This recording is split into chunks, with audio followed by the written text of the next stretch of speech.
Good morning, everyone. My name is Joaquin Esquivel. I'm Chair of the State Water Resources Control Board.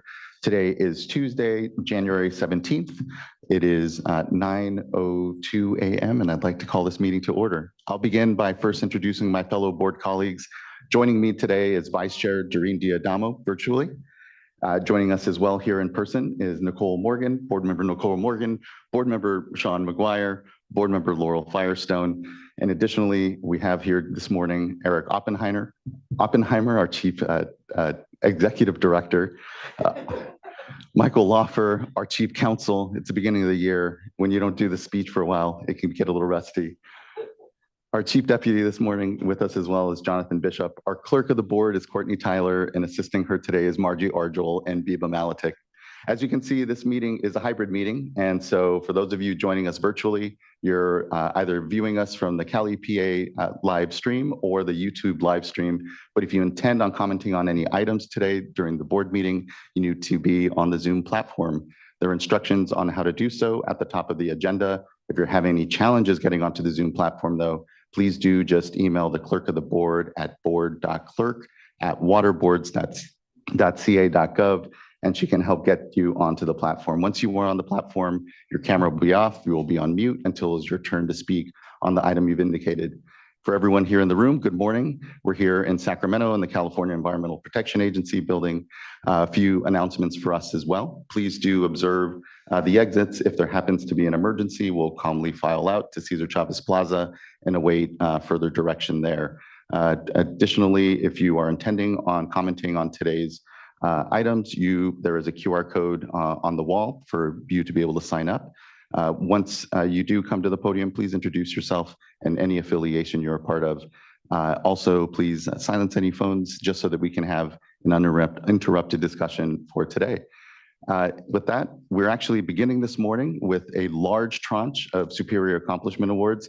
I really want to appreciate those that have kind of held on to the new year here. I know we ended the new year with quite a schedule, and so I really appreciate everyone's time and patience this morning as we acknowledge those that actually do the work at this institution. It's easy for us as board members up here to opine, take credit, and also take whatever criticism is out there. But it is you all that are the heart of this institution. And so we appreciate everyone's patience as we here take a moment to acknowledge a lot of folks that have contributed well here to the boards. And so I would like to welcome up first and foremost, I believe we're starting with the Office of Information Management and Analysis. And I have Ali Dunn and Tess Fahoud to start us off. Yeah, go ahead and call everyone up so you can, even as we introduce them, have them already up here with us.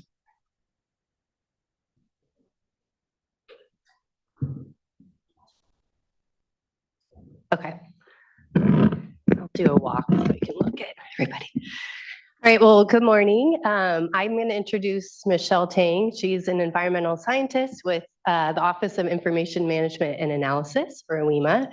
And Michelle has been with our program for a long time.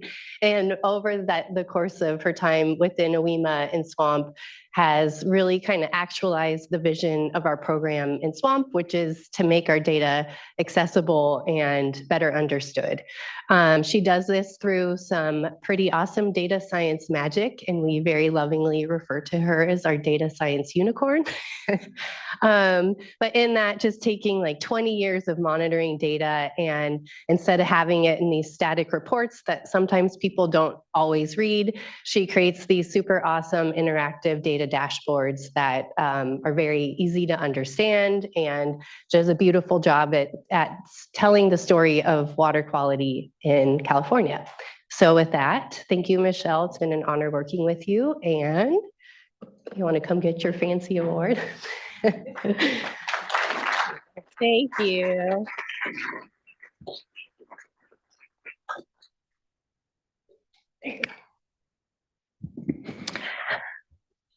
Hi, I'm Tessa Foget, and I am recognizing my staff person, Kim Pham, who has worked in our unit, we call it the Swamp IQ unit, but it's our quality assurance and data management unit for Swamp. She's worked here since 2014, since it began.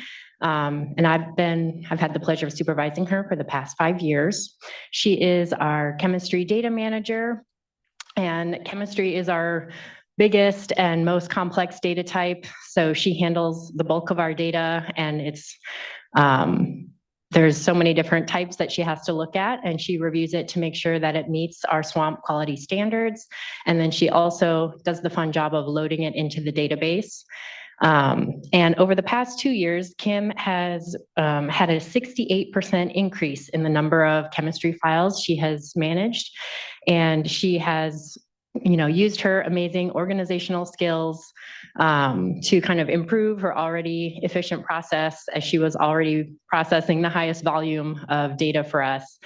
And she has worked hard to work on those process improvements to kind of catch up with her backlog of data and reduce that over these past 2 years. There was a variety of factors that made us have this increase of files. And she's done a great job of working through it. So we're recognizing her for her amazing data abilities. So thanks, Kim.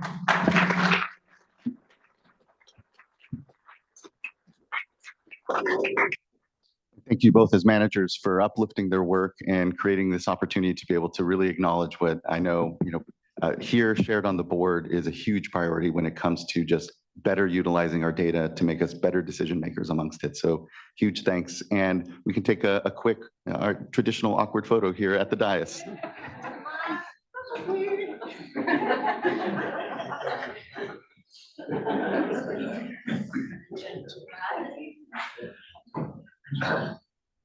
All right.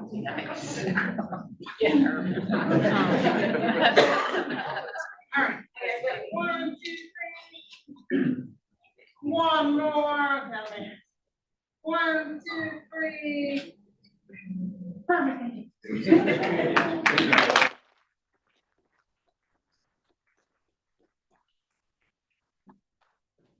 Next, I have the honor of calling up the head of the Office of Research Planning and Performance, James Knockbauer. Yeah, good morning. Today I've got awards for 2 different people in 2 different programs, but they're joined in their common sense of purpose and service, in their skill in working with really complex situations, and their skill at integrating many different perspectives while maintaining the rigor of their work. They also always focus on empowering other people. First, we've got Jamie Ferguson. She has been an exceptional leader in our transition to the Cornerstone Learning Management System. This has been a 10-year dream of hers, and it's really taken 3 or 4 years now to get the contracting, procurement, agreement, customization, integration, rollout, and content all in place. She did this in coordination with Division of Administrative Services, Information Technology, CalEPA, CalHR, other CalEPA organizations, and beyond. And she knew there would be no backstop during this transition. Our former system, the Go Sign Me Up learning system, went offline exactly when Cornerstone came online. And I never had any doubt that Jamie and her team would be able to seamlessly pull off a transition. She's also ensured there was a robust rollout and training process about this training program for employees and managers. And this has been really helpful for us to bring out a whole bunch of robust trainings and to make signups and approval more manageable and more workable.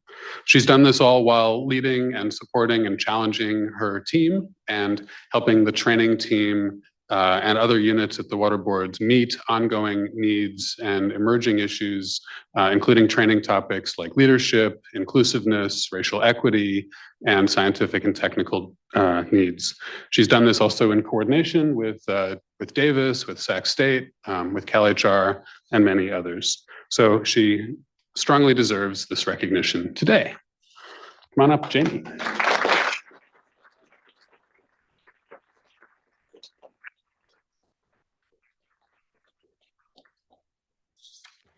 Second, Ms. Crystal Taylor. I want to recognize her today, and so do the leaders in the Central Valley Regional Water Quality Control Board who supported her nomination for her extraordinary efforts in wildfire planning and response activities, which reflect her commitment, her creativity, and her understanding of the science, the parties, and the policies governing non-point source discharges of waste to surface water associated with vegetation management, forest management, and wildfire-related work.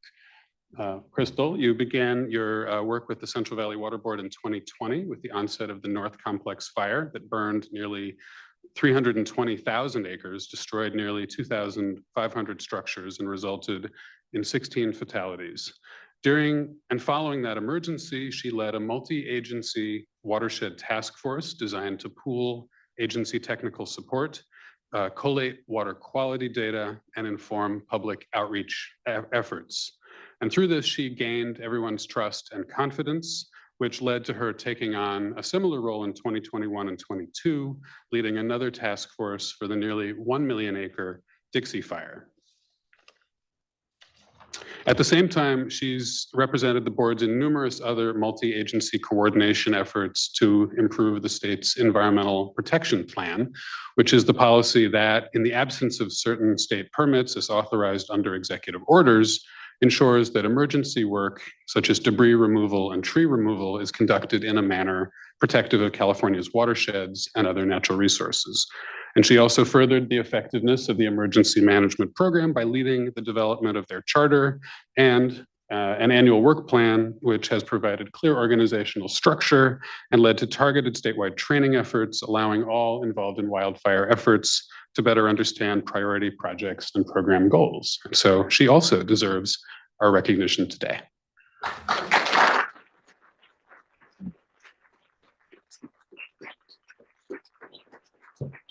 Huge thanks, Jamie and Crystal. And you're not going to get away without an awkward photo with us here as well. So just really appreciate, those are core issues here within the work that we do, both supporting our staff and of course, all the wildfire work. So just huge thanks.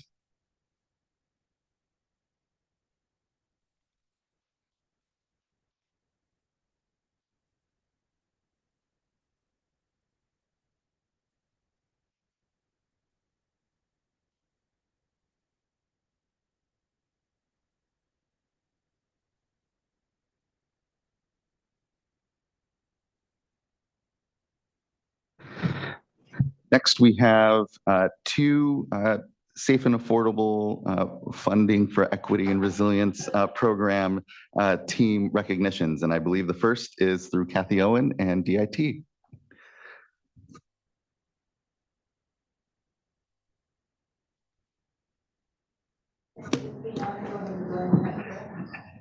Yes, please.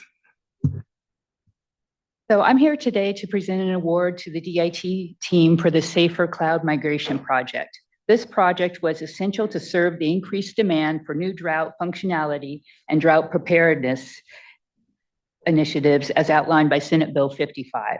The Safer Cloud Migration Project was complex and highly technical. The work to make this project successful included, we got them all now, yay, mapping the on-premise architecture to the Azure cloud services, planning meetings with management and staff, configuration and testing of cutting-edge cloud services, communications, multiple, to staff leading up to the go-live date, and technical support after the migration. Please join me in congratulating the recipients of this award. As I call your name, can you come up, please? Hans?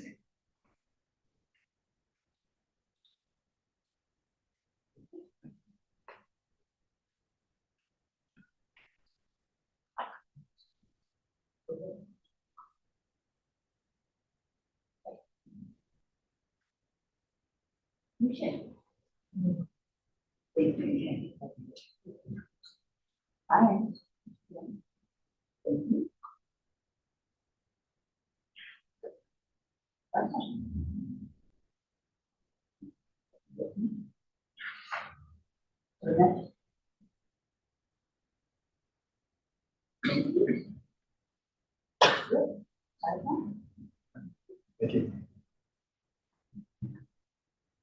Dan? do that. Okay.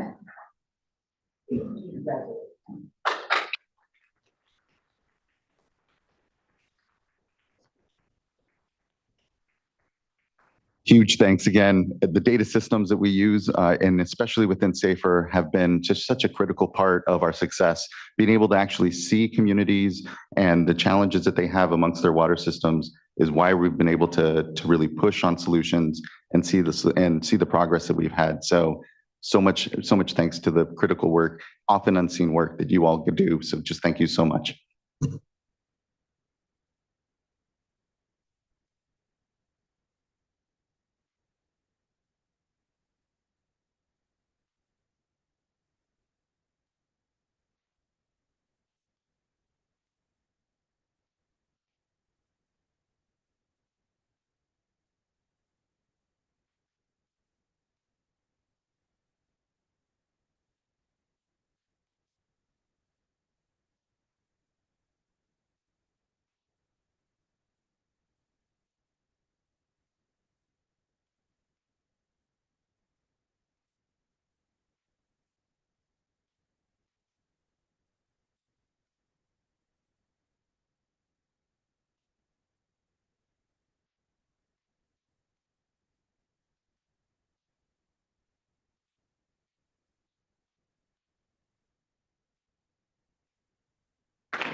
Really appreciate everyone.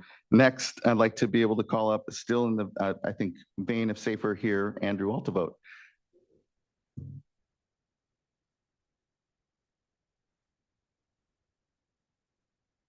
Thank you, Chair Escobar, members of the board. So today we actually have 2 additional SAFER awards.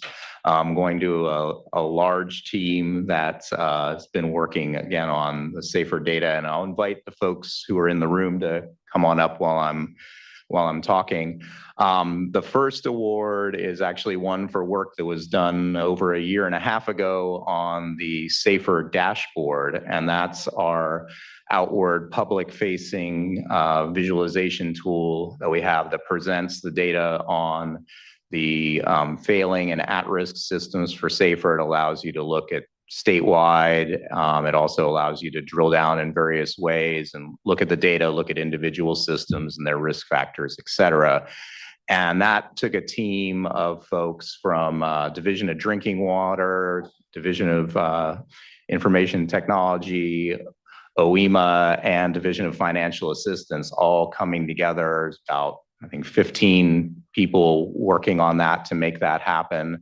And it's something that I think the board members are familiar with that tool. And, you know, in December, actually, the tool went down for a couple of days. We had a couple of technical issues and we got a bunch of calls and emails about it. So I think it's something that really is being utilized a lot. We really appreciate that.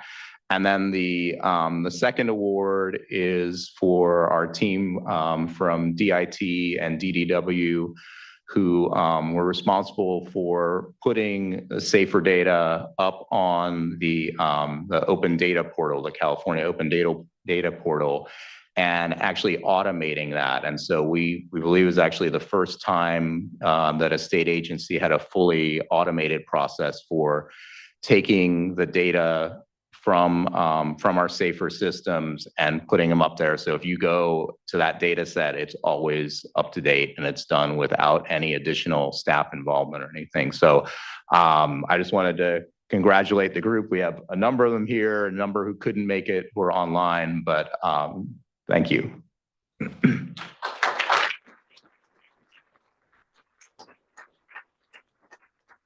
Huge thanks to you as well, Andrew, for elevating again and acknowledging their work, and completely agree that the dashboard has become such a critical part of the way that we think about our systems within the state, the way that we continue to find solutions as well here. And great to hear that it's not just ourselves here that are using it. A lot of folks are out there using the data and using it to continue to bring solutions. So just huge thanks for the recognition, and importantly, huge thanks to the team for the actual work.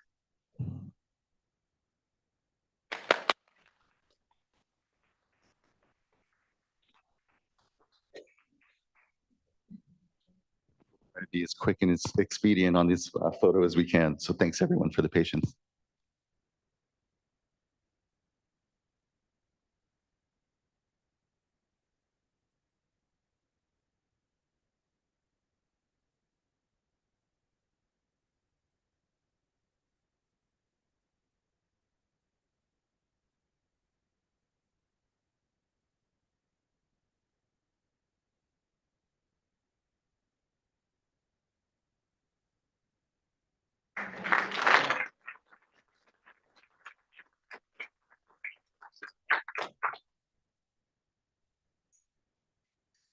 Again, thanks everyone for this time to do this. And we have one additional tranche, I think, of folks to acknowledge amongst it. Andrew, is that true, or did that encompass both? Thank you, Andrew. That wraps up our Superior Accomplishment Awards. Huge thanks again to everyone here. 2023 was an incredible year, and I know here as we begin this year, the board's work, it'll be another big year for it. So just appreciate everyone's continued contributions to what is no small mission before us.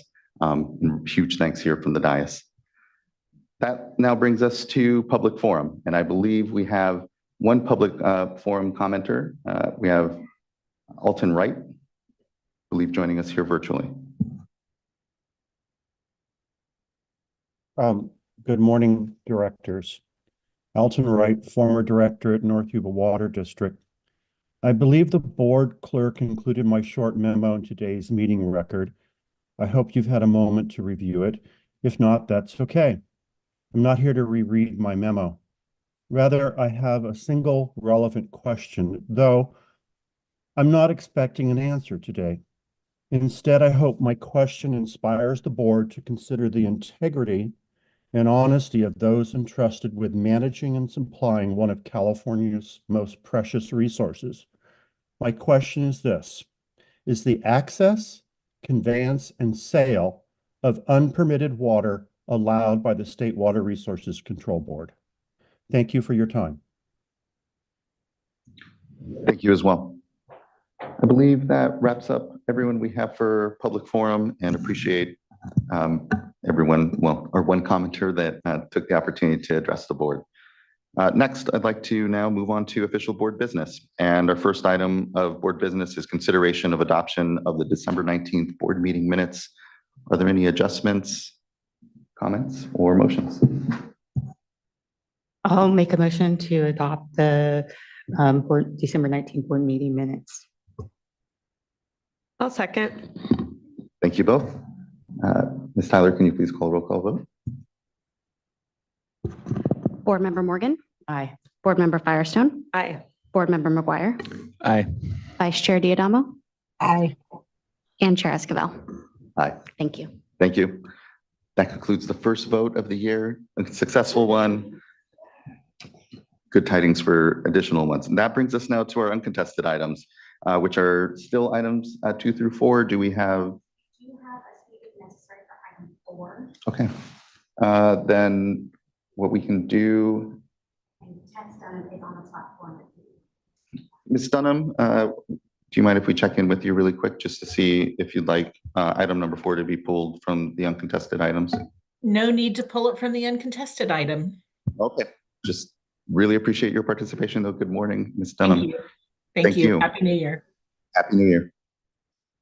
We can still take 2 through 4 as uncontested unless any board members, and I just want to thank all the good work I know that went into them. And, but if anyone would like to make a motion, I think we are prepared. I'll move to adopt items 2, 3, and 4. I'll second. Thank you both. Ms. Tyler? Board Member McGuire, Aye. Board Member Morgan, Aye. Board Member Firestone, Aye. Vice Chair Diadamo, Aye. and Chair Esquivel. Aye. Thank you. Thank you as well. The votes carry and the items are adopted. Again, appreciate everyone's good work on them. That then brings us into then our informational items. And our first item is our current hydrologic conditions and response update.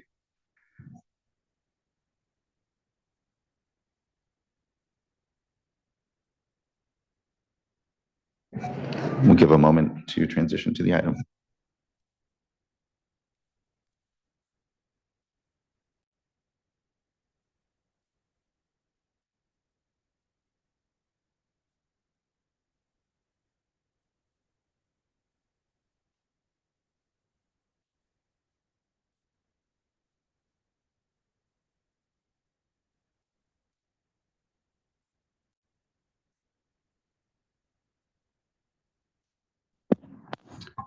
Good morning, Good Chair morning. and members. I'm James Knockbauer, the Director of the Office of Research, Planning and Performance, and we coordinate these hydrologic condition and response updates. My colleague who is doing the monthly conservation and water use reporting is, I think, on her way down, so maybe we will begin with our water rights update. Good morning. I'm Jessica Bean with the Division of Water Rights. And so if we could go to the next slide, please. So it's been a little while since we've done, I'm so sorry. It's been a little while since we've done one of the fuller hydrologic updates. So I'll show you a few slides, remind you of what we're looking at, and then also just a few things to kick off what we had in December as we headed into January of this year. So what you're looking at here is a graph from NOAA. It's their it is the average temperature ranking for December of 2023. And the darker colors here, the kind of darker red, is really showing where we have the warmest temperatures. And then blue would be the coldest. And as you can see, no blue on that map. So pretty warm for the entire state. And it's worth noting that it was the warmest December on record globally. Also, the warmest across much of the northern US. And then if you see that dark red blob in California, that's really showing where it was the warmest in the San Joaquin Valley and the Central Coast. And then really for the rest of California, it was above average in terms of temperature. And so that's just something to keep in mind as we move forward. Next slide, please. Another graph that is kind of interesting, a little hard to see on the slide here, but essentially you're looking at your water year precipitation percent of normal through about January 15th. So this has shifted slightly with the recent storms that we had, but it's still pretty accurate where your darker colors, the kind of reddish brown, is extremely below normal. And then as you go into reds and oranges, you're getting, much more below normal or just below. Again, a lot of those darker oranges and red colors. And so with the recent storms, they've helped with the deficit, but again, much of the state is still below average in terms of precipitation. Next slide, please. So we'll go into our traditional slides now that you're used to seeing, but essentially what you have here is looking at the different indexes for precipitation, and your lighter blue area is the average. And then if you look down around January on the graph here, you can see that blue line is the current of where we are. And so for the northern part of the state, we're looking at about 66% of average. It's ticked up. I think it's actually 67% today. Next slide, please. And for the San Joaquin area, we're looking at 47% today. Again, these numbers are slightly different because these graphs were pulled yesterday, but I went ahead and looked to see what they were, if they had changed today. And then if you go to the next slide, for the Tule Basin area, we are at 41%. So, more precipitation in the northern part of the state, less the further we go south. Next slide, please. So here's our snowpack. And if we look statewide, we are below average. Again, this slide was taken on January 11th. So the storms that happened over the weekend and then what we saw yesterday have changed these a little bit. So I will give you some more updated numbers for that as well. But essentially you can see that average is in blue again. And the dark blue line is where we are currently. So for the statewide, we're 49% of normal for this time of year. And then in the north, we're at 54%. As you get into the central area, 53%, and then 32% south. So again, it's not even in terms of the snowpack that we're seeing. We do have some more storms slated, which is great. I will say it's getting warmer. So they're going to be warmer warmer storms. So we're anticipating seeing some rain. The snow is going to be at much higher elevations. So not sure how that's going to impact the snowpack, but we'll just keep an eye on it. Next slide, please. Okay, here's our major reservoirs. And just to note that here again, you haven't seen this in a while, but the little charts are for each of the major reservoirs. Your kind of goldenrod box shows the capacity. The green line there is the historical average, and the blue is current capacity. And so on the positive side, we have all of our major reservoirs are close to or above average.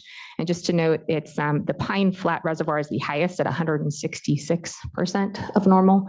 And then the San Luis is the lowest one at about 86%. And you can see here when we look at the select south of Delta reservoirs, the capacity for Cachuma is 91%, Diamond Valley is 93%, and San Luis is 59% of capacity.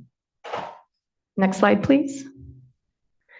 So we wanted to provide some of an update on where we are with groundwater recharge temporary permits. That's obviously been a big discussion topic. And just to note, we've received 9 permits to date, and we have been able to authorize 4 for the water year. And that authorizes about 30,000 acre feet of diversions.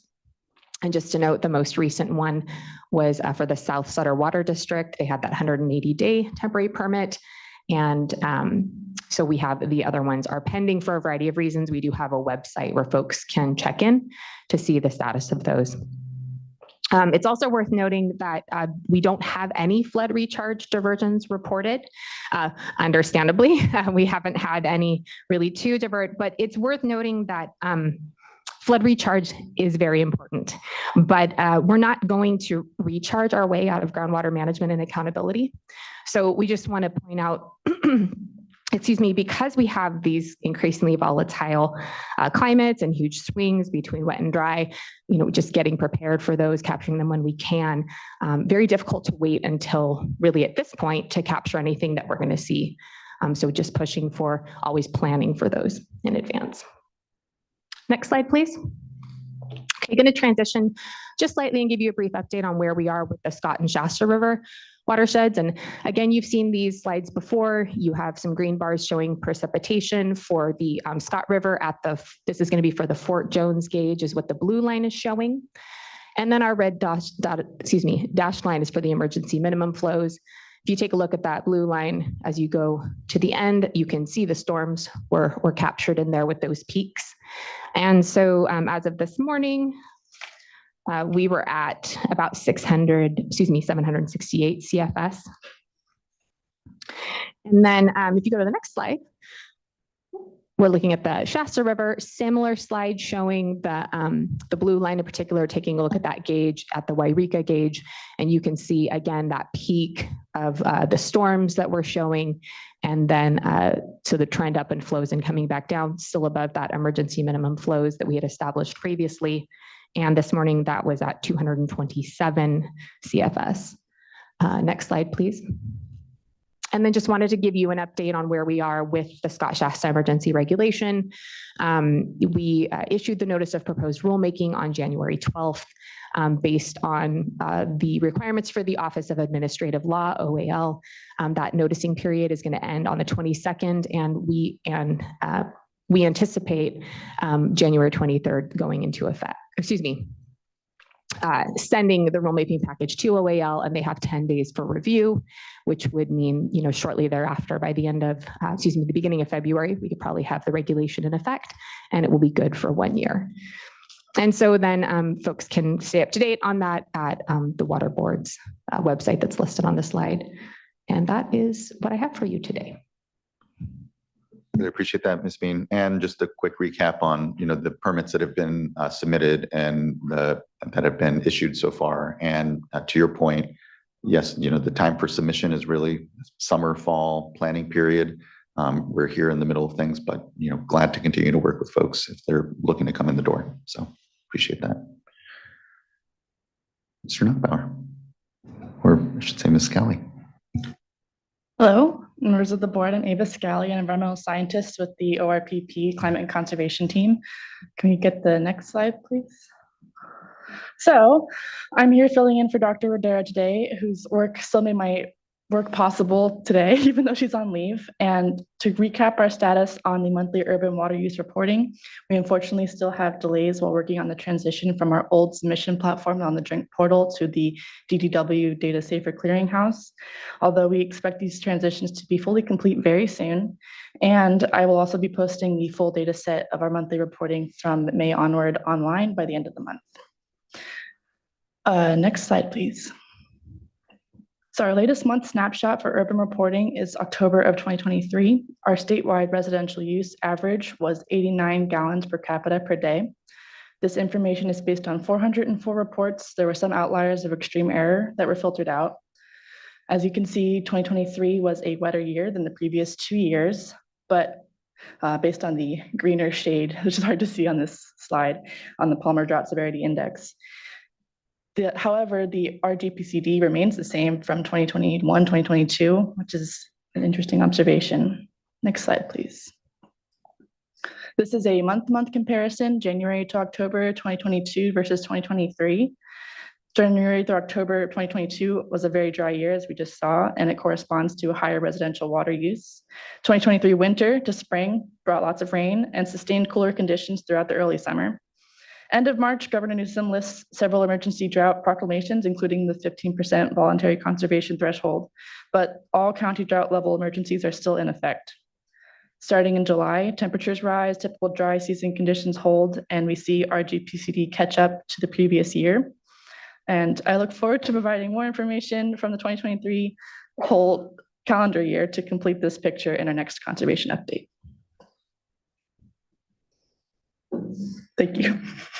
Yeah, thank you. I really do appreciate. I know, as we transition to a different portal, there's been some data issues. I appreciate folks continuing to work on those so that we can have just a continued accurate and informative data set when it comes to conservation currently in the state as we contemplate, we know conservation budgets, which are a hot topic amongst folks. So thanks for the continued work here to make sure that we have this data, and looking forward to, it's getting here caught up, if you will, and continue to move forward in a really critical space. So much appreciated for that update. Looking to our fellow board colleagues, if there are any comments or questions on the informational item. We don't have any commenters that I see here, so I think we're just here on the steam of our own discussion if we'd like. Seeing none, much appreciated. Thanks for the informational update. Look forward to, I know what will be a year of continued watching the skies and figuring out what it is that we'll have to manage for the year. So thank you. That now then brings us to item number 6, which is consideration of a proposed resolution approving an amendment to the water quality control plan for the Central Coast Basin. I'd like to call up folks and wait for a moment here as we transition.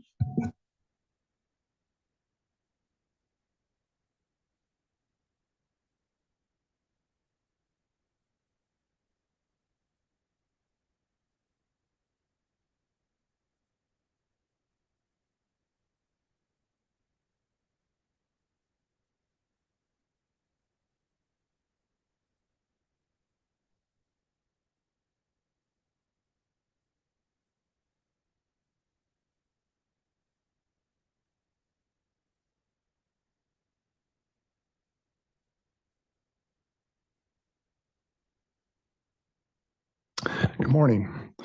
I'm Peter Bonch-Osmolowski, Central Coast Water Board Engineering Geologist, and I am here to make the recommendation for the Basin Plan Amendment, total maximum daily loads for nitrogen compounds in the San Ynez River Basin.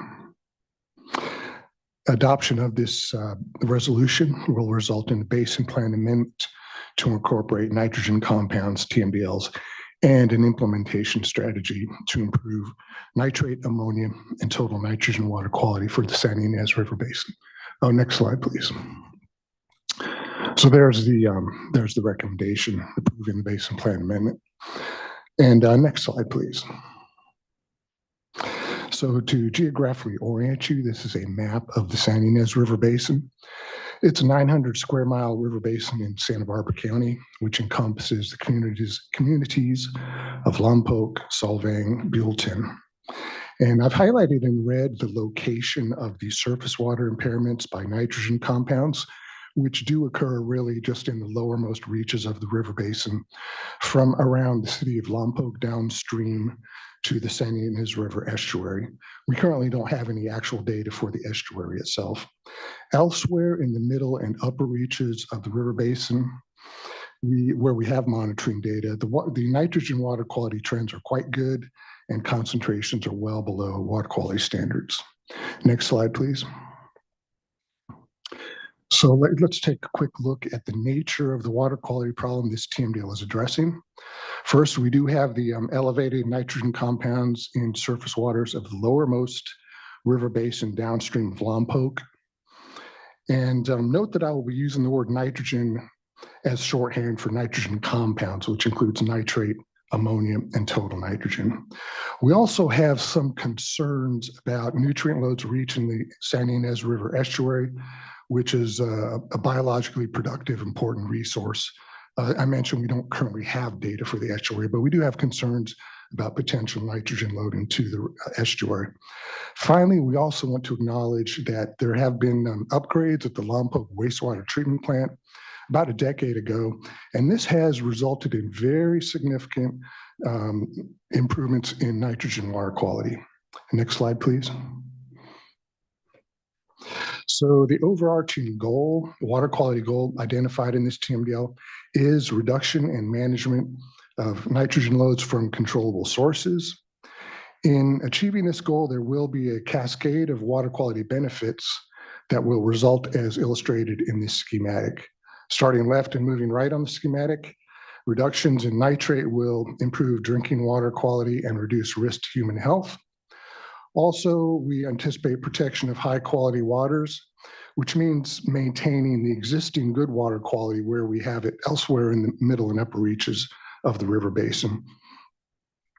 And reductions in nitrogen ammonia toxicity will provide benefits to aquatic habitat.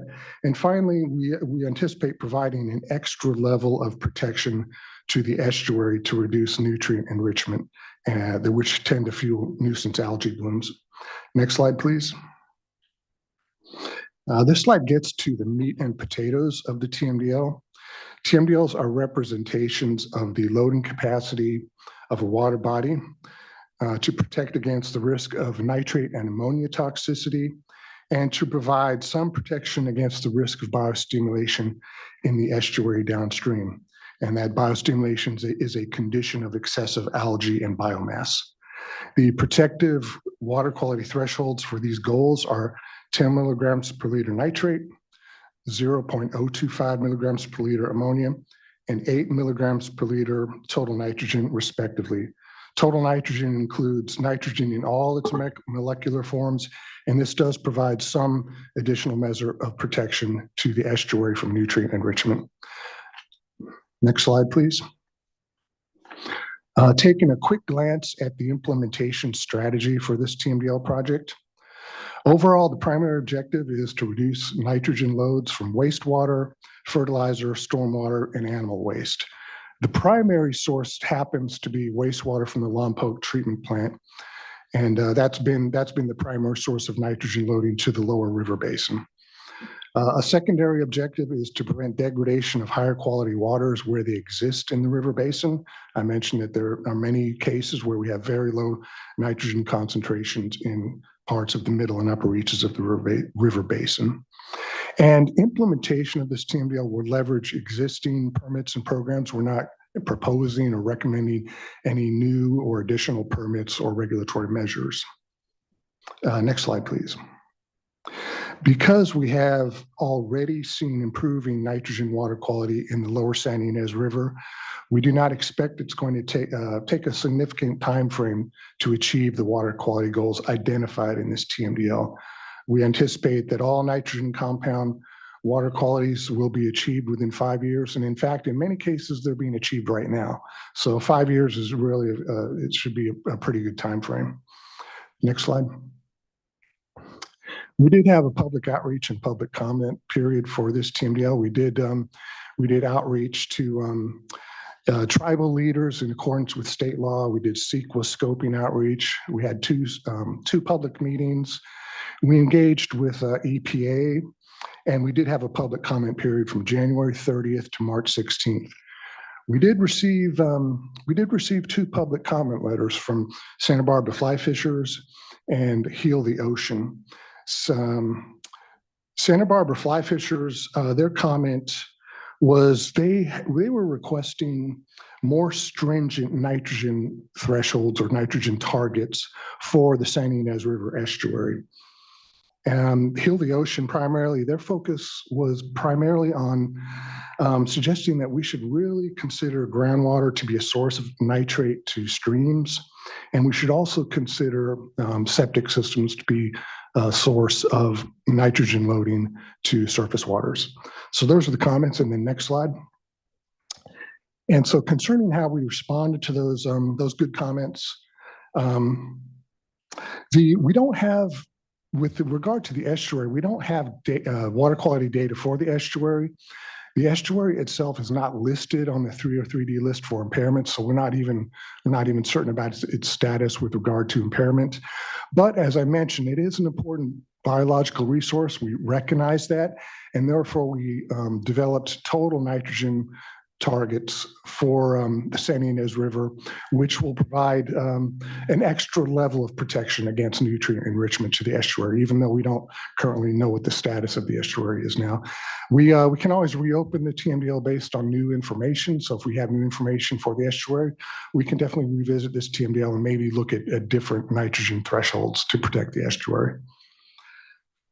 With regard to Heal the Ocean's comments of groundwater, we do consider groundwater a source of nitrogen potentially to surface waters. The thing about groundwater is it's the medium of transport. It's not the actual source. It's just the flow pathway. The source that primarily would be polluting groundwater in the lower river basin is irrigated agriculture. And our agricultural order does have groundwater protection requirements. So we're expecting that those regulatory requirements will reduce loading to groundwater and therefore reduce any risk of transport to nearby surface waters. With regard to septic systems, there are some communities in the middle part of the river basin that have a lot of septic systems. We don't have any evidence or any data that shows that they are contributing nitrate to surface waters. It's, theoretically it's possible. We don't have any data. There are no identified impaired streams in the vicinity of where we do have a lot of septic systems. So we don't have the data to say that it is an impact to surface water. But we do acknowledge that it's definitely could be a risk to groundwater. And the Water Board has separate regulatory tracks that are addressing septic systems in the middle reaches of the river basin. So we anticipate that the risk to groundwater is being addressed through separate regulatory tracks. And next slide, please. So finally, we're recommending that the board adopt these TMDLs to approve an amendment to the Central Coast Basin Plan, which establishes nitrogen compound TMDLs and an associated implementation strategy addressing nitrogen loading in the river basin. And that's the conclusion, and we're happy to answer any questions. Thank you. Appreciate the good work on this. And, I went to UC Santa Barbara, and so the watershed is familiar to me in the area. And it was a nice opportunity here on this project just to recall that space and just understand the impairments here on the lower part of the river, certainly. And it does call the question, if you do have impairments higher up, there may be something there in the estuary, but I appreciate the good work that was done to keep that space open. And I think appropriately and importantly, it is about the data, and there's a data project there for sure in the estuary. And but I appreciate the work to conform to what I know was also recent upgrades in the treatment plant there at Lompoc. So I don't have any questions off the bat. We do have one commenter, but I look to my fellow board colleagues for comment prior. Okay, let's go to our commenter. We have here Winston Hurst, potentially joining virtually, that is. Yes. Hi. Hello, good morning. Good morning. Let me just pull up my prepared remarks. So yes, the Santa Barbara Fly Fishers thank the Water Board for the thoughtful and detailed response to our written comments. And we again voice our support of these water quality measures as a whole. In particular, we do appreciate the consideration of the sensitive downstream estuary habitat as expressed in the 20% safety margin incorporated into the total nitrogen TMDL. And this safety margin puts the current numerical target for total nitrogen TMDL at 8 milligrams per liter. And this sort of acts as a hedge for the lack of measurements in the estuary itself. We do reiterate our stance that the total nitrogen should be lowered to within the 2 to 6 milligram per liter range, which the US EPA has stated is the acceptable range for waters to be protective against biostimulatory effects. And in the response we received on this point, it was indicated that these levels are non-regulatory and that the applicable regulation is the narrative water quality objective for biostimulatory substances. And as this regulation doesn't provide a numeric target, the staff opted to follow the 20% safety margin based on the peer-reviewed Lower Salinas watershed nutrient TMDL completed in 2010. We do see some shortcomings in basing the current regulation on the prior one. During a peer review of that TMDL, the 20% margin was a point of some discussion with acknowledgement by the staff that it might need further study to verify its efficacy. And there are also some important differences between that TMDL and the one currently under consideration. So first, the 2010 TMDL for the Lower Salinas River that we're sort of basing the current TMDL on, it actually contains 2 TMDLs. There's one for a wet season from November 1st through April 30th, and one for the dry season from May 1st to October 31st. So while the wet season does use the same 20% margin or 8 milligrams per liter type regulation that we currently are, that's currently there for the Santinez, it also has this dry season regulation that's actually much lower at 1.7 milligrams per liter. So overall, they're actually, if you look at sort of the average over the year, it's a 5.5 milligram per liter. And also this Lower Salinas TMDL was set prior to revisions to the US EPA guidelines in 2013. So in consequence, we think that a TMDL in the 2 to 6 milligram per liter range actually more closely aligns with the peer-reviewed Lower Salinas TMDL, and it would be based on more recent guidelines from the EPA. And of course, it would still satisfy the narrative water quality objective for biostimulatory substances, which is the applicable regulation here. Alternatively, if 8 milligrams per liter is kept as the TMDL, then by analogy with the Salinas TMDL, perhaps this should only hold during the wet season, and a more stringent TMDL should be set for the dry season. Turning to the question of monitoring the estuary for water quality, we are curious if there are any plans in the works by CCAMP or any other organization.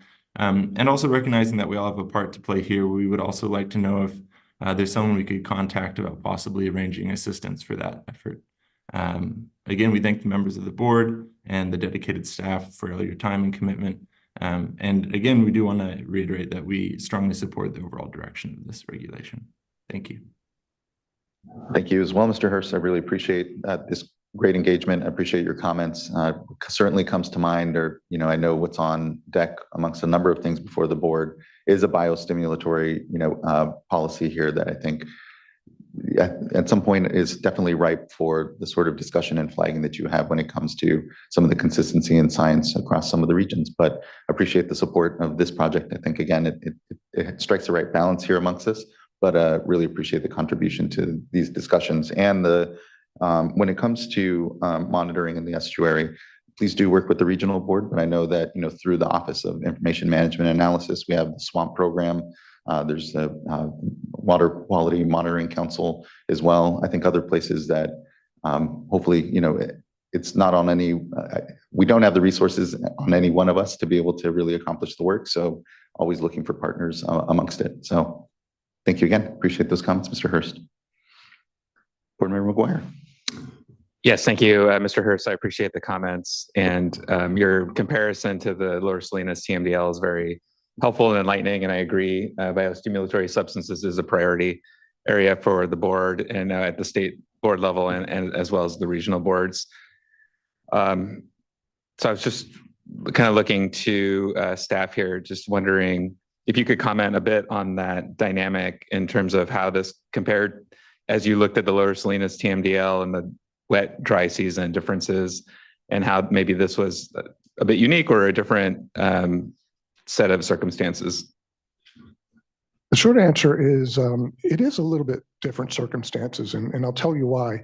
For our approach at the Central Coast Water Board has been for our biostimulatory TMDLs, has been to adopt a weight of evidence approach. What that means is if we're going to recommend very stringent nutrient targets or thresholds, we have to see evidence of a adverse water quality response in terms of algae, biomass, excessive nuisance blooms, dissolved oxygen problems. We definitely saw all of that in the lower Salinas Valley. Seni Ynez, because the water quality has really been improving in the past 10 years, we didn't see we didn't have data to show excessive amounts of algae, excessive amounts of biomass, lots of nuisance blooms. We didn't have that data. We didn't even see evidence of low dissolved oxygen. Now that's for the river. What's happening in the estuary, we don't know.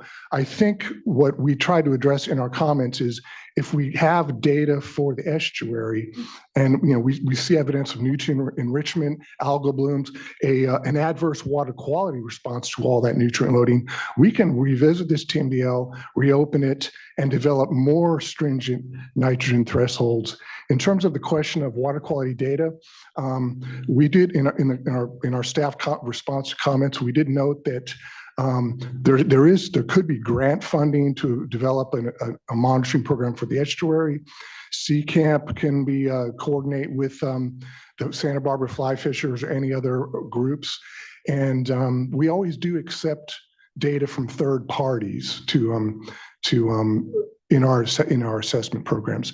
So there's kind of 3 steps: grant funding, third-party data, or some kind of more coordination with our CCAMP and these non-government organizations.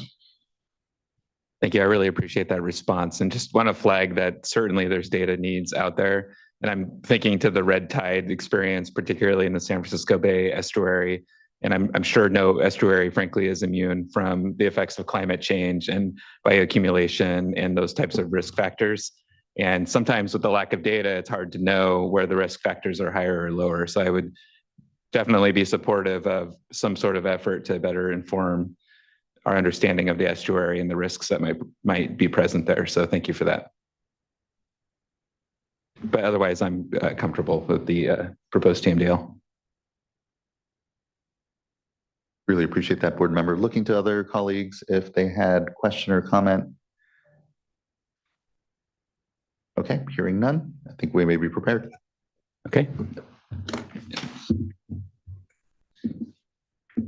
I am not prepared. I will move to adopt item 6. I'll second. Thank you both. Ms. Tyler, can you please call a roll call vote? Board Member McGuire, Aye. Board Member Morgan, Aye. Board Member Firestone, Aye. Vice Chair Diadamo, Aye. and Chair Escobar. Aye. Thank you. Thank you as well. Vote is unanimous, carries, and the item is adopted. Really appreciate the good work again and look forward to what is, I know, additional discussion around all these issues. So thank you. Next, we can move on to item number 7, which we're doing a tour of the state, and now we're moving to the Los Angeles Regional Water Quality Control Board for now a consideration of a proposed resolution approving an amendment to the Water Quality Control Plan for the Los Angeles region. Give a moment for us to transition. I believe our colleagues are joining us virtually here.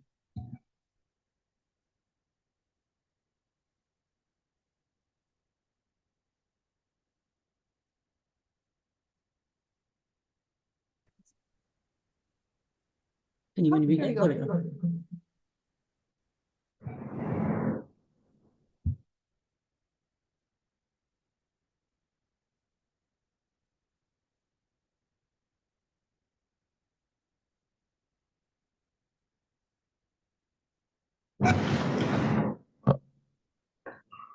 Are folks able to unmute themselves here? They may not be able to. They may be. Oh, they're all co-hosts. Yeah.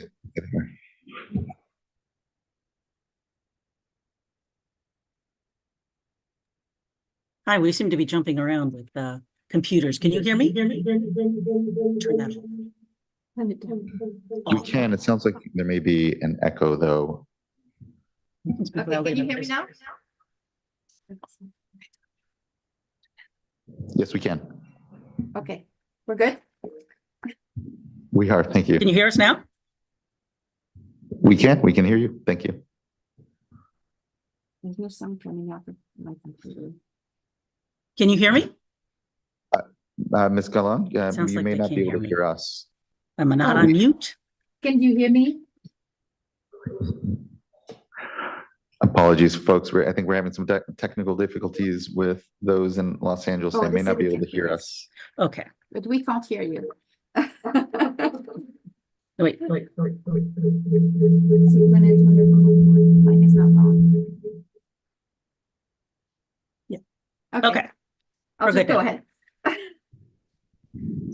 Good morning, members of the board. My name is Céline Galan. I am the supervisor of one of the TMDL units here at the Los Angeles Water Board. And joining me today are Dr. Elby Nye, the manager of our regional program section, and Tanon Nguyen, I hope I did this right, the water resources control engineer in charge of this project. So the item before you today is a reconsideration of the Dominguez Channel and Greater Los Angeles and Long Beach Harbors waters toxic pollutant TMDL. This TMDL has been in effect since 2012. Next slide, please. The TMDL addresses over 70 separate impairments due to heavy metal and organic pollutants in the Dominguez Channel and Greater Los Angeles and Long Beach Harbor waters. It was originally adopted by the Los Angeles Regional Board in 2011 and by the State Board in 2012. The TMDL revisions before you today mostly incorporate the updated statewide sediment quality provisions, or SQPs, as amended by the State Water Board in 2018 for both the sediment quality objective, or SQO, for the protection of benthic communities and the sediment quality objective for the protection of human health. The updated SQOs are incorporated into the options for demonstrating compliance with the TMDL's waste load allocations and load allocations. The TMDL also adjusts the implementation schedule for achieving the SQO for protection of human health in light of the new compliance alternative.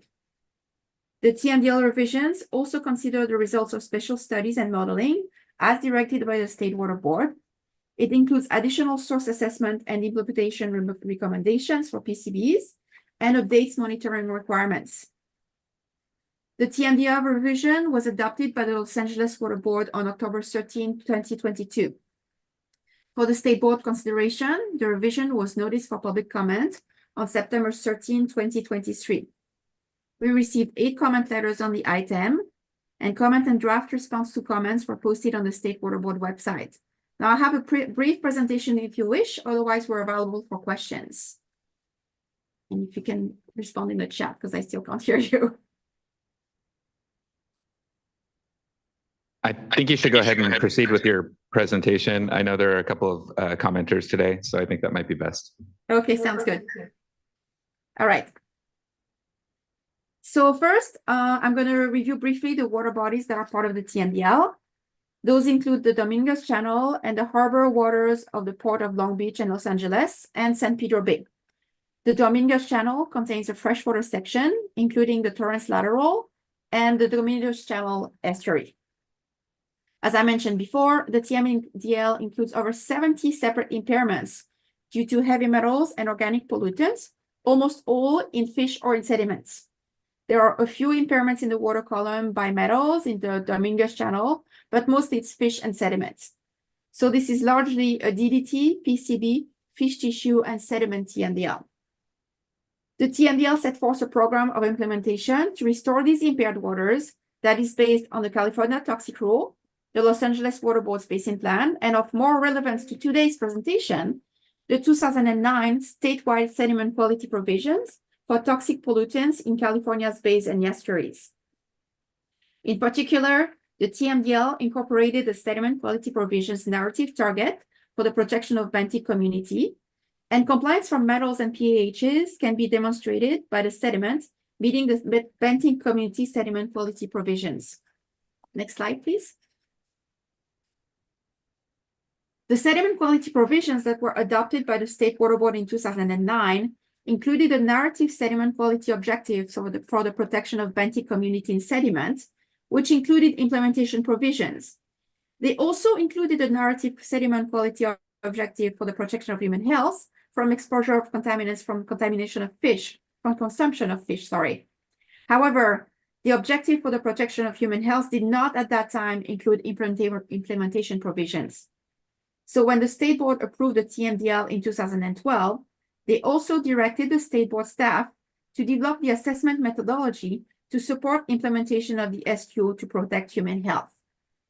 State board staff, as directed, set up a sediment quality objective advisory committee made up of stakeholders throughout the state and relying on the capabilities and expertise of the Southern California Coastal Water Research Project, or SWRCB, and also worked with Los Angeles Water Board staff to form a local collaboration, the Harbor Technical Working Group, with significant involvement of staff from the Los Angeles Water Board, the Port of Los Angeles and Long Beach, and other Los Angeles region local stakeholders.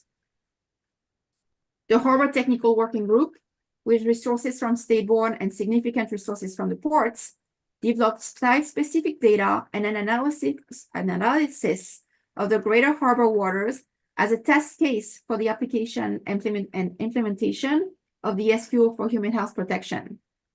This test case was used to revise the sediment quality provisions.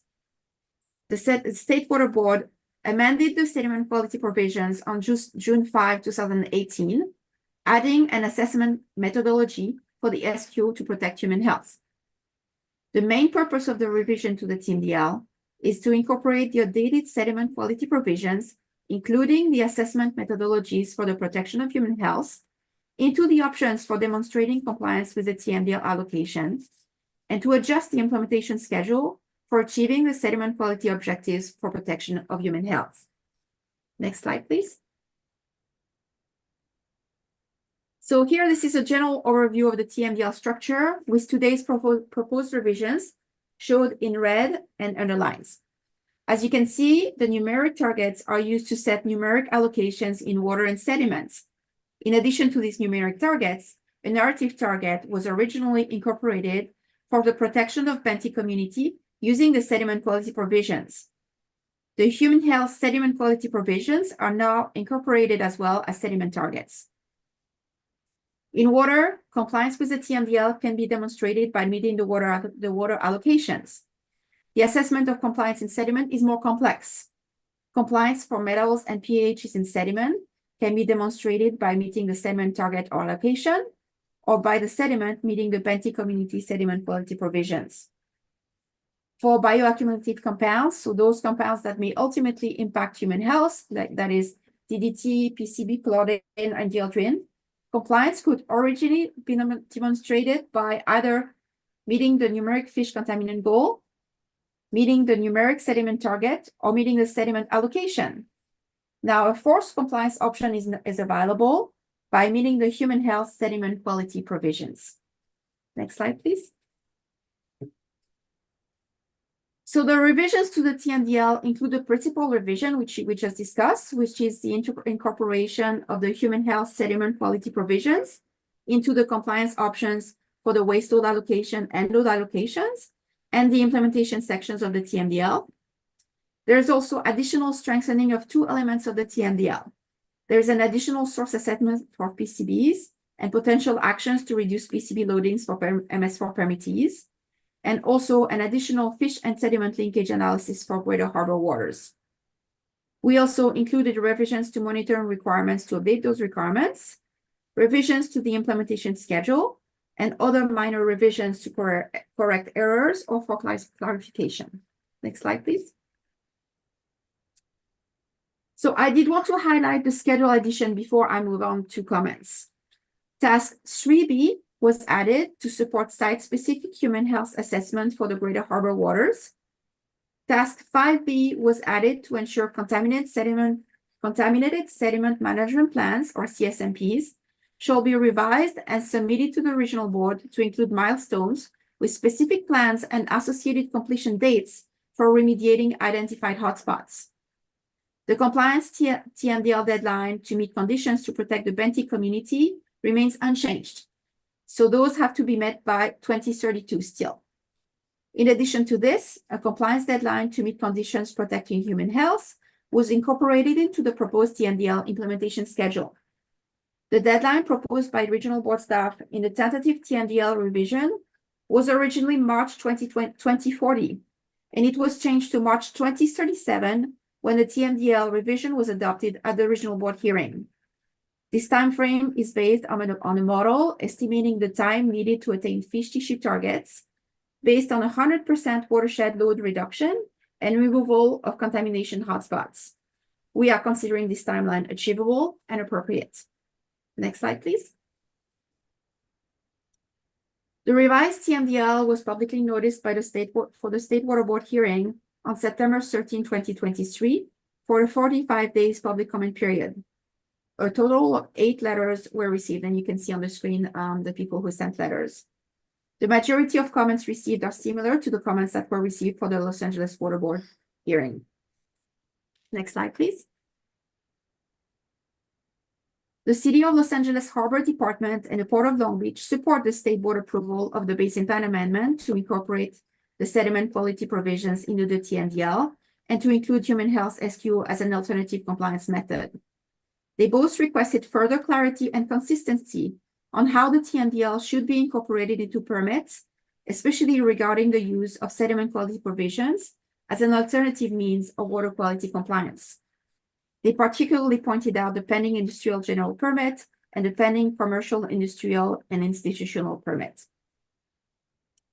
No additional changes to the TMDL are needed to clarify when the sediment quality provisions may be used as compliance alternatives, because the TMDL already specifies when compliance with assigned allocations may be demonstrated using the procedures in the sediment quality provisions for various discharges assigned waste load allocations. Federal regulations require NPDES permits to be consistent with the assumptions and requirements of any available waste load allocation for the discharge. NPDES permit writers at the state and regional water boards review the language in all relevant and applicable TMDLs prior to adopting or reissuing NPDES permits. Comments on implementation of the TMDL in specific permits are more appropriately made through the permit adoption process for that permit. Next slide, please. The County of Los Angeles and the City of Los Angeles Bureau of Sanitation raised the same concern as they did during the regional board hearing about the continued absence of monitoring and implementation actions required for private entities, including industrial sites, construction activities, and historical manufacturers of DDT and PCBs as responsible parties to the TMDL. The TMDL amendment did not consider changes or revisions to the responsible parties identified in the Harbor's Toxic TMDL. Nevertheless, the TMDL does not omit requirements for private entities to participate in the implementation and monitoring actions stemming from the TMDL. Given the large number of private entities that discharge to the waters addressed in the Harbor's Toxic TMDL, the TMDL assigns waste load allocations applicable to private entities as a class, such as general construction and general industrial discharge and other NPDES dischargers. These waste load allocations apply to private entities, such as industrial facilities and construction sites, and future NPDES permits that discharge to waters covered by the TMDL. Dischargers enrolled in NPDES permit that implement the waste load allocation in the Harbor Toxic TMDL are responsible for demonstrating that discharges from their facility do not cause or contribute to exceedances of water quality standards addressed by the TMDL. In addition, the TMDL implementation schedule required responsible parties, including all Dominguez Channel responsible parties, Greater Harbors responsible parties, and Consolidated Slip responsible parties, to submit an implementation plan and contaminated sediment management plan to implement the TMDL and remediate hotspots within 2 years of the effective date of the TMDL. These tasks apply to private entities and non-MS4 permittees, as well as the cities. Next slide, please. So in summary, staff reviewed and reconsidered the TMDL elements and consulted with stakeholders before proposing the TMDL revisions before you. A lot of progress has been made by the Harbor Technical Working Group, including State Water Board, Los Angeles Regional Water Board, SWRCB, and other stakeholders. To build on the progress, we recommend that the board adopt the revisions to the TMDL as proposed by staff, which include incorporation of sediment quality provisions as the options for demonstrating compliance with the waste load allocations and load allocations, and to adjust the implementation schedule for achieving the SQO for protection of human health. So staff recommend that you approve the revisions to the Los Angeles Region Basin Plan. And this concludes my presentation. I'm available for questions if you like. Thank you. Really appreciate that, and importantly, appreciate the good work that's gone on to this update. I sometimes bring up the Dominguez Channel just as an example of, especially in an era when raw sewage was the main issue truly within the channel, how far we've come along. And just appreciate the good work that continues to be done here by the regional board. Looking to fellow board colleagues, we do have a couple of commenters to hear from, but if there's anything off the bat and not seeing any, we can start with Annalisa Moe, be followed by Glenn Cow, and then Ray to hear.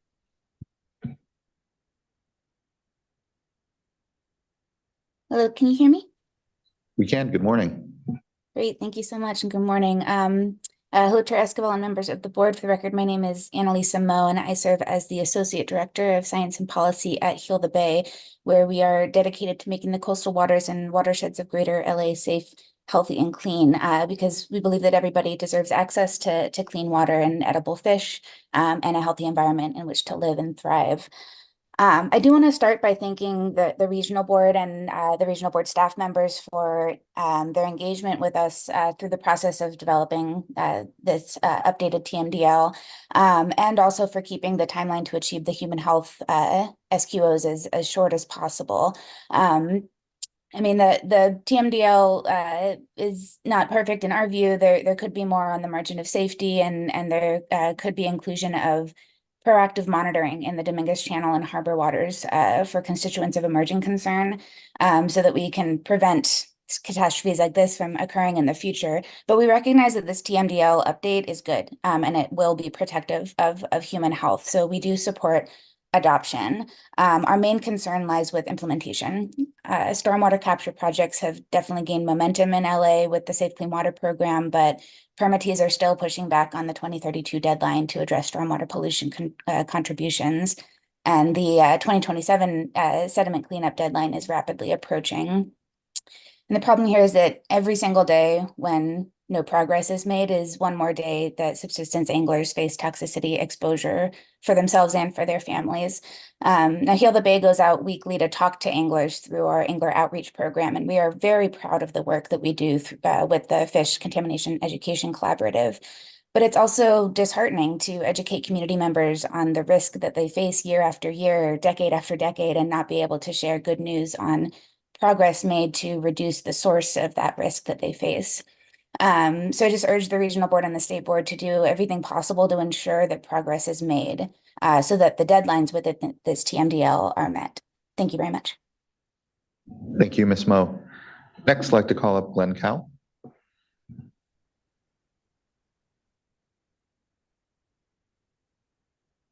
Hello, if you can hear me, I hope you do. We can. Good morning. Good morning, sir. How are you? I'd like to thank all the board staff there for the opportunity. Thank you for allowing the city of Norwalk to provide comments on the Basin Plan Amendment to include the Dominguez Channel Harbor Toxics TMDL. The amendment would require MS4 permittees in the San Gabriel River to contribute to the cleanup of toxics in the Los Angeles and Long Beach harbors, and at no small cost. As I and others have explained to regional board staff on several occasions, San Gabriel Valley cities in the upper and lower San Gabriel River do not drain to any portion of the Long Beach harbor.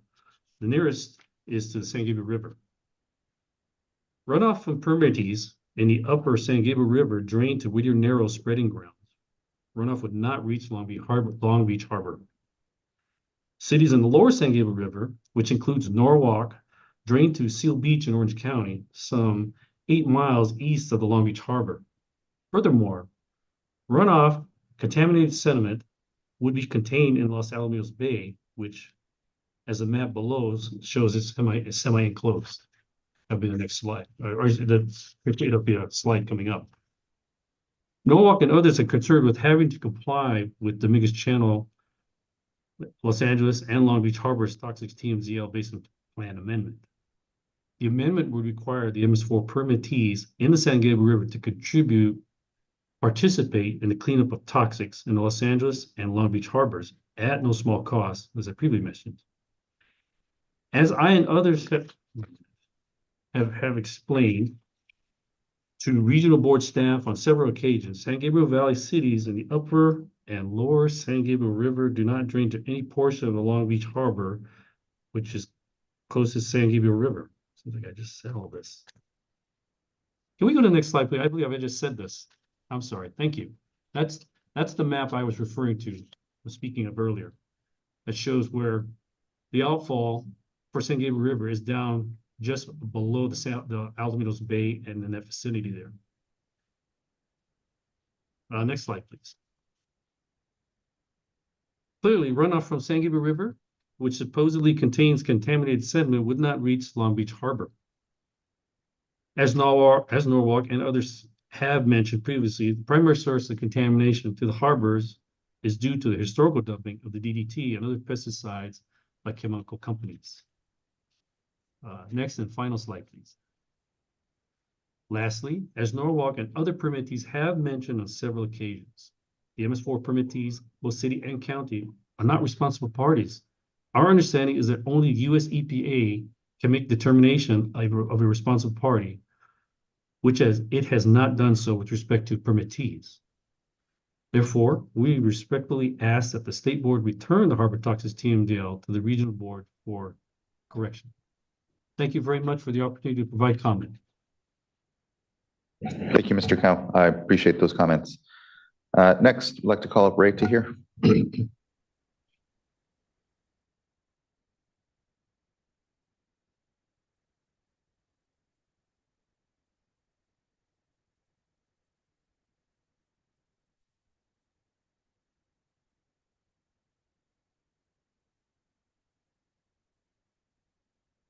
Mr. Tahir, it seems you are unmuted, but we can't hear you. If you don't mind going onto your Zoom platform and where the microphone icon is, there's a small caret. You should be able to choose a different input or an input that may be working well. Again, you're unmuted. It's just your microphone input isn't giving us audio.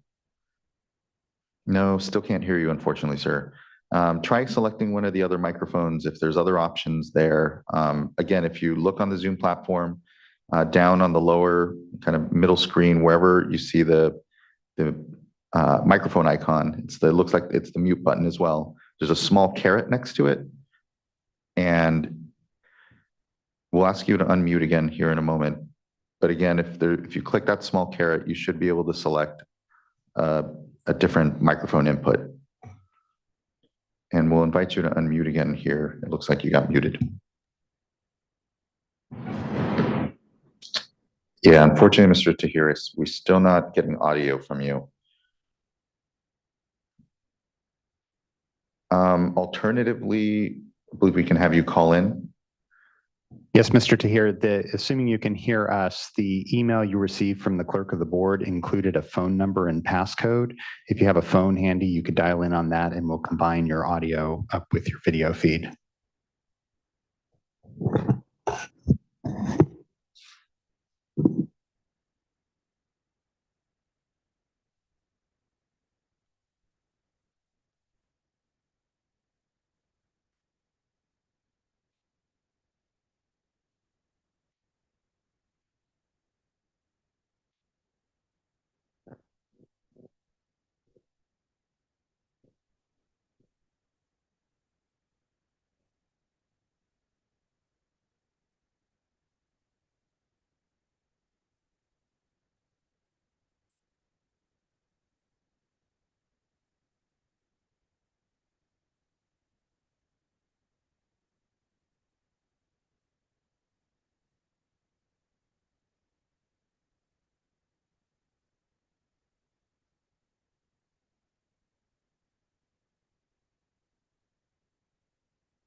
Mr. Tahir, I don't know if you're able to hear us. Hopefully you're able to potentially call in again. There's phone instructions or on the email you should have received from the clerk of the board. If you'd like, you can try again selecting another microphone potentially, but unfortunately, we're still not getting your audio.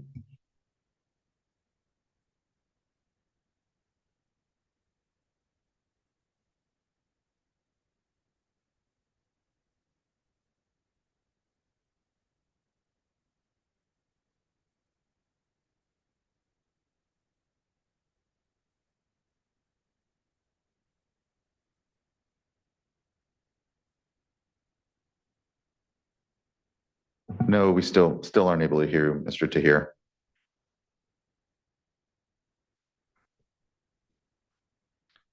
Nope, still unable to hear you. And again, I think your best bet is to try to call in at this point, or again, try to select a different audio input, microphone input on the Zoom platform. And you can do that if you see the small icon that looks like a microphone, there's a small caret next to it. If you click on that, you should be able to see other options. Yeah, I think what you did was you clicked on the actual mute button, and okay, so you're unmuted again here. And again, to the right of it, it looks like a small little up arrow. If you select that next to the microphone, you should be able to potentially select another input that allows us to hear you. Okay, how about now? We can hear you now, Mr. Tahir. I apologize for being so. Oh, it's okay. No worry in the least. I'm glad we're able to get your compromised. Yeah. Anyway, thank you. Thank you for your patience. Appreciate it. My name is Ray Tahir, and I'm with Texas Environmental, and I'm speaking on behalf of myself and the Gardena Valley Democratic Club. Could you advance the next slide, please? In our comments to the regional board, we asked the state board to return the matter to the regional board for the following reasons. To begin with, it requires responsible parties, which includes 70 MS4 permittees, LA cities and county, to participate in the remediation of toxics in the Los Angeles and Long Beach harbors. However, as mentioned to the regional board on several occasions, MS4 permittees and others cannot be deemed responsible parties because they have not been designated so by US EPA. As mentioned, only US EPA has the legal authority to designate a responsible party under CERCLA, which applies to Superfund sites. The harbors are not Superfund sites, and US EPA has not designated any MS4 permittee as a responsible party. Therefore, this requirement, just based on this alone, should be voided and returned to the regional board for removal. It should also be noted the MS4 permit adopted in 2021, some 9 years after the adoption of the harbor toxic TMDL in 2012, there is no mention of responsible parties relative to the harbor toxics TMDLs. The MS4 permit only uses the term responsible permittee, but without any connection to any of the harbor toxics TMDL requirements. And according to the reconsidered harbor toxics TMDL adopted by the regional board in 2022, responsible parties are required to submit to the board a contaminated management plan by March of 2014. Even this requirement is obviously defective because, one, TMDLs are not self-executed. They are not standalone requirements. And two, the date for compliance has come and gone without a peep from the regional board. Next slide, please. Harbor toxics TMDLs, such as the ones just mentioned by board staff, which includes heavy metals and pesticides, must be addressed, presumably in MPDS permits. Norwalk and Rosemead pointed out that these TMDLs had been removed from the state's 303D list. In response, the Water Board said that TMDLs are not placed on or removed from the 303D list and do not affect established TMDLs. This is incorrect because it contradicts the state board's 303D listing policy, your state board policy, which was approved by US EPA. This reveals that staff, along with legal counsel, the need of training on this matter. Further, here are some simple facts. A water quality objective that is exceeded to a limit specified in the listing policy based on water quality data is placed on the 303D TMDL list because it has caused a beneficial use impairment. If data shows that exceedance are not sufficient to place or maintain an existing TMDL, then it is delisted. However, board staff argues, defensively I might add, that USEPA has given it that authority to continue a TMDL even if it is delisted. This is false. First of all, staff has not cited USEPA's alleged authority. Second, it has ignored the fact that USEPA routinely approves delisted and listed TMDLs that were recommended by the regional board and approved by the state board. Next slide, please. Cost is also a serious concern. As mentioned before, the 2012 Harbor Toxics TMDL estimates the cost to remediate the harbors of toxics to be about $600 million over a 20-year period, or $30 million per year per permittee. Divided by 70 so-called responsible parties, actually MS4 permittees, this comes to about an average of $429,000 per year for each permittee.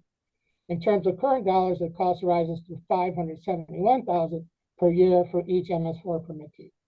One other thing, I should mention that according to the MS4 permittees are not required to comply with any TMDL in the receiving water, and that includes sediments. Compliance is supposed to be determined in outflow discharges before it hits the receiving water.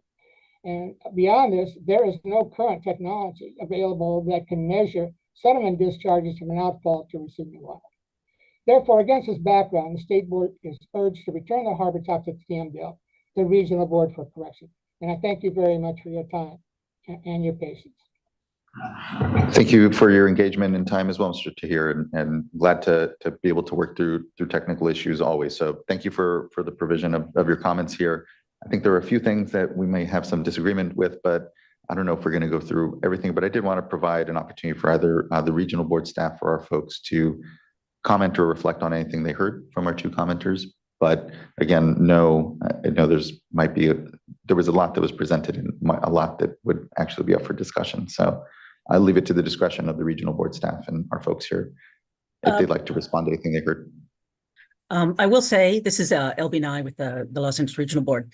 Both Mr. Cowles and Mr. Tahir's comments that they made just now were also made in comment letters, so we have a complete response in our response to comments both from the LA Water Board, when the LA Water Board adopted the revision to the TMDL, and in the response to comments that we prepared for this potential action.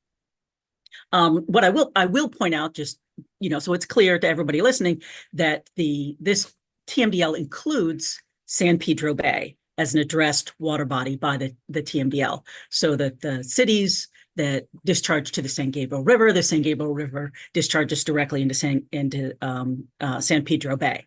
So it's certainly appropriate that those cities are part of the TMDL. And when we did the TMDL, we made a kind of a simplifying assumption that the TMDLs that were already in existence in the San Gabriel River and for the LA River above the estuary would compel the kinds of actions that would be necessary to comply with this TMDL. So there are no waste load allocations or load allocations for the cities that discharge directly to the San Gabriel River, such as Norwalk. But they are required by the TMDL to participate in monitoring, because we do need to know, particularly DDT and PCB coming from those rivers. Is there anything else you wanted to add just for the record there, Celine? I think the thing we could add to regarding the historical sources of contamination, I think the picture that was shown in the presentation by Mr. Cow refers to an offshore dumping site.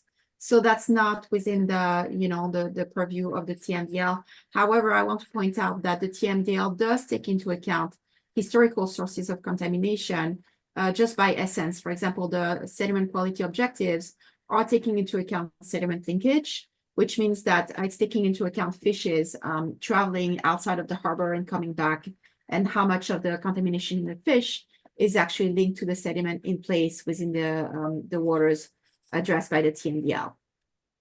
And we are participating regarding the offshore dumping site.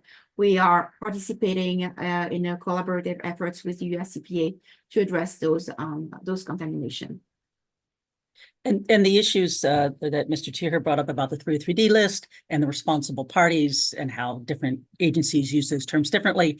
These are subject which we've discussed with Mr. Tier a number of times. We do differ with him. We use the term responsible party in the TMDL. In one way, EPA uses the term potential responsible parties under CERCLA, the Superfund Act, in a slightly different way, but that doesn't mean we can't have responsible parties under our TMDL. And the 303D list, the question of if something is delisted, does the TMDL then kind of just go away? Certainly we disagree with Mr. Tier on that. The TMDL is a TMDL until the regional board and the state board take action to revise it or to remove it. Thank you both. I appreciate those responses and clarifications to the comments we just heard. And yes, the regional board certainly heard them as well, I know, in the adoption of the amendment prior. So thank you. Looking to fellow board colleagues if they have a question or comment further, and if not, we may be prepared for a motion.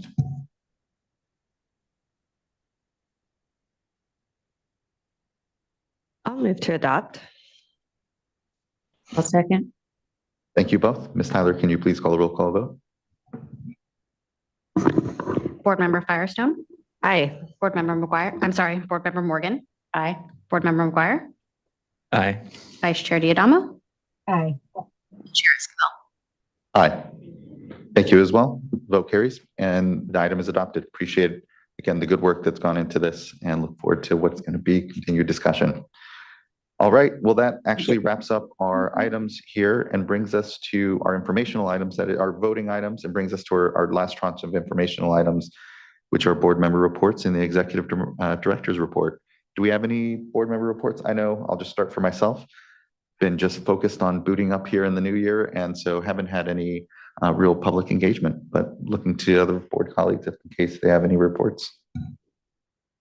I just have one. Last Friday, the 12th, I joined KUA for their biannual workshop. It was a great discussion just around a lot of the water board priorities, just including aging infrastructure. I spoke just about this year being the 50th anniversary of the Safe Drinking Water Act, and just support. So aging infrastructure, affordability, and just what we see coming forward in these upcoming years, which is what climate change and the opportunities to continue the great work that's already been occurring over this past 50 years, but just how much more work is yet to that is needed, and just the continued investments in our communities and our drinking water systems. Really great. Thank you for being there and representing the boards, and appreciate KUA continuing to help gather, especially the large urban water agencies with us to think through a lot of those issues. So thank you, board member. Other colleagues with reports? No report for me this time. Thank you. Okay, seeing none. Thank you. That wraps up item number 8 and brings us to our first executive director's report with our new executive director, Eric Oppenheimer. Sorry for flubbing the title at the start. You'd think I would have hit it right on at the first, but good to see you. Good to see you. I don't have anything specific to flag in this report, but we can take any questions if you have any. I would just request that in a future report, if we can get an update on the arrearages program and how that's going, because I know I think there's been some good news and uptick in the applications. I think that'd be great. So look forward to that in the future. And we will give you an exact update, but the dollar amount is higher than our last two combined. The number of applications is much lower. Interesting. So we have fewer folks applying, but applying for more money. Great. And Look it's forward to that. upwards of 400 million, but I don't have the exact number. I get an update tomorrow morning at 8. Great. Yeah. Thank you. And that application period's closed, right? I think. So the application period closed at in December 31st. We have we are continuing to finalize applications up through the end of this month. So there's still time. I think that, yeah, we technically said we closed the application period at the end of December, but we've been accepting and pushing folks to come in the door. So it's pretty close to the end, but if you're listening and you've just realized that you have millions of dollars worth of debt that you need to help your people, call us. Yes, truly, actually. And thank you, board member, for highlighting that. All right, well, that wraps up Executive Director's report and wraps up our first meeting here of the new year. Just appreciate everyone. Our next board meeting will be February 6th, and that's in 3 weeks. So we'll see you all in 3 weeks. Until then, this meeting is adjourned, and thank you all. Look forward to seeing you soon.